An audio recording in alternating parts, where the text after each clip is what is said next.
Shalom,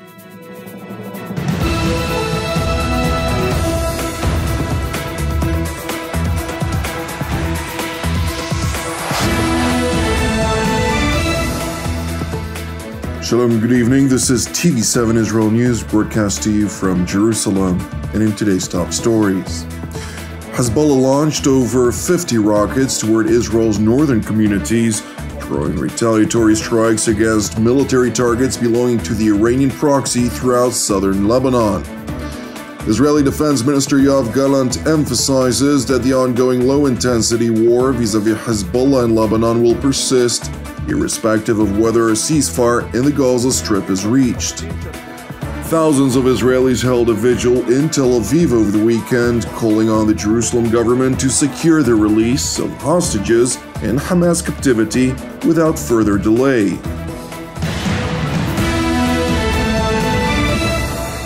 The low-intensity war which Israel is defensively waging against the Iranian proxy Hezbollah will persist, irrespective of developments in the Gaza Strip and elsewhere. Hezbollah launched several dozens of projectiles that crossed into Israeli territory earlier today, and alongside approximately 50 rockets that were fired towards the northern Golan Heights, one surface-to-surface projectile struck a henhouse in the northern border community of Shtula. As a result, an Israeli civilian regrettably sustained wounds and was evacuated to hospital for further treatment. Separately, Hezbollah launched 2 surface-to-air missiles in an attempt to intercept an IDF unmanned aerial vehicle operating in Lebanese airspace. And while the first interceptor was intercepted by the David Sling surface-to-air system, the second Hezbollah projectile managed to intercept the Israeli UAV, which consequently crashed in Lebanese territory.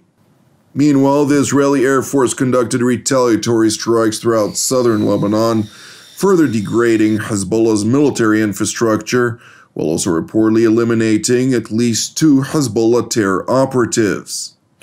Earlier on Sunday, Israeli Defense Minister Yoav Gallant toured the northern Israeli front with Lebanon and received a comprehensive briefing from the IDF Northern Command Chief of Staff, as prospects of miscalculation are seemingly intensifying.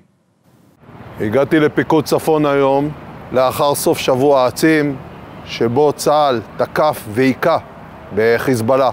באתי על מנת לבחון כיצד אנחנו מגבירים את יכולות האש שלנו ומוכנים לפעול כנגד חיזבאללה בכל מקום בעוצמה הולכת וגוברת. אנחנו פוגעים בפעילים, אנחנו פוגעים במפקדים של חיזבאללה, והם מחפשים מחליפים, ואני יכול לומר לכם שאני לא רואה מתנדבים. כולם מפחדים. אנחנו נמשיך ונקיע אותם. אם יש כאן מישהו שחושב שכאשר נגיע לעסקה של שחרור חטופים בדרום והאש תפסיק, הדבר הזה יקל ממה שקורה כאן, הוא טועה. אנחנו נמשיך את האש ונעצים אותה באופן בלתי תלוי בדרום, עד אשר נשיג את המטרות שלנו. המטרה היא פשוטה, להשיג את חיזבאללה למקום שבו הוא צריך להיות. או בהסכם, או שאנחנו נעשה את זה בכוח. Prior to the seeming upward trajectory of hostilities over the weekend, Israeli Prime Minister Benjamin Netanyahu toured the IDF's most northern command post on Mount Hermon of the Golan Heights, where he met with the IDF's Alpinist Unit and the 53rd Battalion, where he received a comprehensive briefing on the northern front and possible developments in the sector of the IDF's 188th Brigade, which assumed the responsibility of forward defense along the border. אני קיבלתי עכשיו סקירה ממפקד האוגדה והמפקדים שלכם על הפעילות שלכם. אני רוצה קודם כל להצדיע לכם, אתם עושים עבודה יוצאת מן הכלל מתחילת המלחמה, מהדרום לצפון, ואנחנו במלחמה. אנחנו בעצם בקרב מעזה ורפיח ועד החרמון, ובאמצע גם נלחמים בטרור ברחבי הארץ כמו שקרה היום. Prime Minister Netanyahu's latter reference relates to ongoing operational counter-terror activities which the IDF, ISA, and Border Police special operators are implementing throughout the so-called West Bank districts of Judea, Samaria, and the Jordan Valley. It is important to highlight that since the Palestinian Hamas-led onslaught on southern Israel, namely the October 7th massacre, extensive counter-terror activities in the aforementioned territories included the apprehension of over 3,250 suspected terror operatives, of who 1,350 are known affiliates of the Islamist Hamas terror organization. And while extensive operational activity in Judea and Samaria has yielded successful containment of hostilities to date, meanwhile, vis-à-vis the Gaza Strip, Prime Minister Benjamin Netanyahu highlighted to the troops along the northern front that Jerusalem remains determined to achieve total victory. בדרום יש לנו יעד אחד פשוט, וזה ניצחון מוחלט. אנחנו בדרך לחיסול החמאס וגם לשחרור החטופים שלנו, ואנחנו לא נרפה עד שנשיג ניצחון מוחלט. בצפון יש לנו יעד פשוט, להחזיר את התושבים. כדי להחזיר את התושבים אנחנו צריכים להחזיר את תחושת הביטחון. כדי להחזיר את תחושת הביטחון צריכים להחזיר את הביטחון, וזה יושג, לא נרפה מזה, ונשיג את זה באחת משתי דרכים. בדרך צבאית אם נידרש, בדרך מדינית אם יתאפשר, אבל בכל מקרה, חיזבאללה צריכים להבין, אנחנו נחזיר את הביטחון. ואני מקווה שהמסר הזה ייקלט שם. אתם חלק מהמסר הזה, וכל עם ישראל עומד מאחוריכם.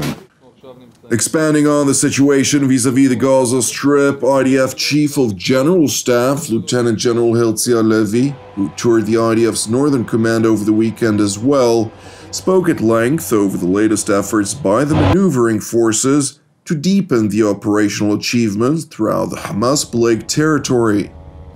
תראו, אנחנו עושים מהלך של העמקת הישג.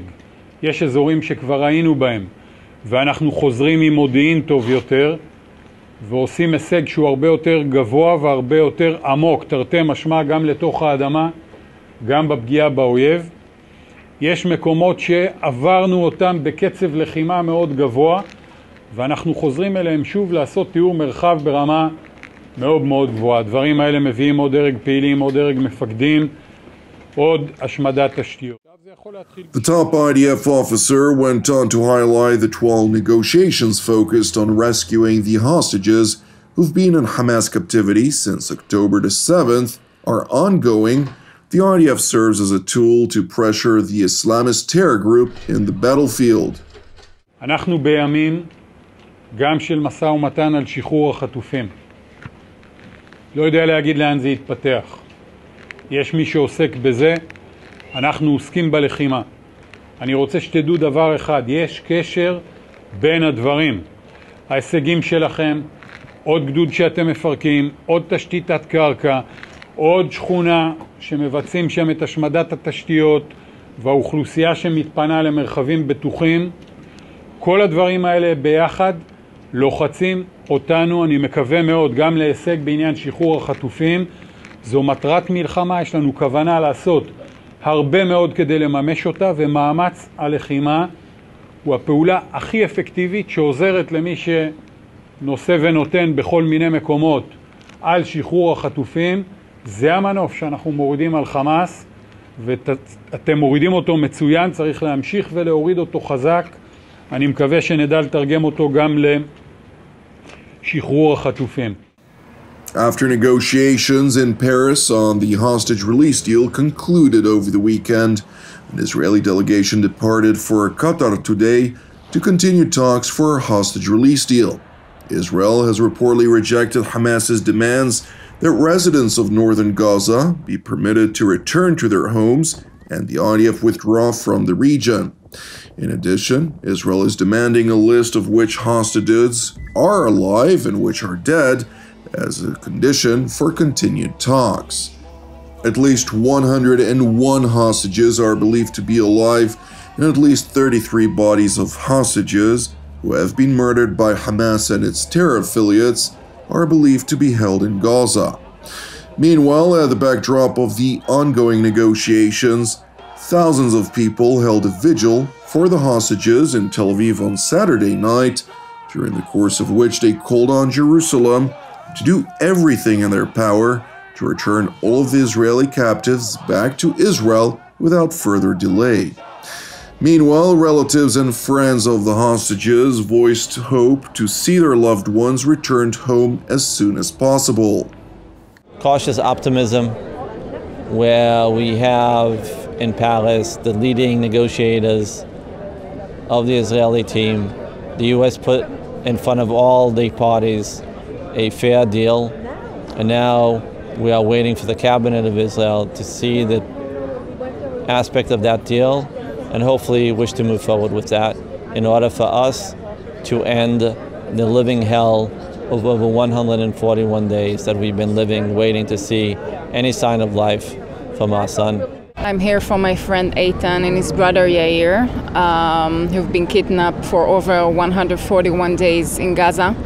And I've heard that there are multiple conversations in Paris, and we're waiting for any development. And we want them home, and we are praying that something good will happen from these conversations and we'll finally get to see them. Thank you for watching TV7 Israel News. Separately, I'd like to encourage you, keep praying for the peace of Jerusalem and salvation of Israel. Jonathan Hassan wishing you a Shavua Mevorach, and God willing, we'll see you during our upcoming TV7 Israel updates.